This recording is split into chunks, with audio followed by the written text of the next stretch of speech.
Let's begin creating transaction reports. Transaction reports. At the end of the day, you probably want to see the amount of money taken in. In fact, you probably want to know the amount of each payment type so you can balance your cash drawer and credit card statements, etc., and check for any entry errors. Click on the Transactions tab. All financial reports are generated using this tab, View. By default, you'll see the View in Details mode. Every transaction line item will be shown with all the detail you'll ever need. In fact, this raw report isn't very useful since it's not organized or filtered. Click the Summary Options button. This may be abbreviated if your display resolution is small or it might not even be visible.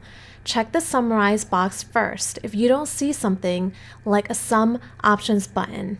A Summary Option dialog will appear with lots of ways to group, summarize, filter, and otherwise customize the transaction report. The two main reports you probably want are the first two quick reports: Receipts by payment method and Charges by category.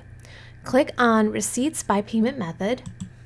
This will take you back to the Transactions tab, but now it's in Summarize mode, showing the day's receipt totals for each payment method, and a total at the bottom. It will look something like this.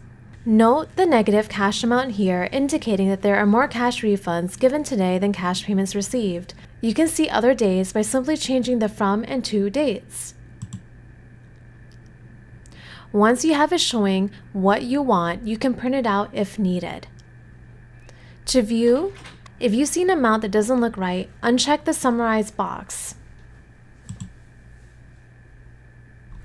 All of the transactions making up the report will now be shown in Details mode. They will also be sorted and subtotaled by payment method, since the summary report was grouped that way. Now you can check each transaction against your receipts. If you spot a mistake in a transaction, just right-click it and go to the transactions to make the correction.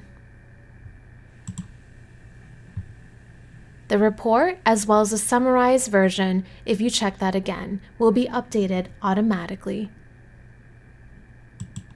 To view other reports, just go back to Summary Options and click the appropriate Quick Report button. You can also change options and filters and save the result as a memorized report for easy recall later.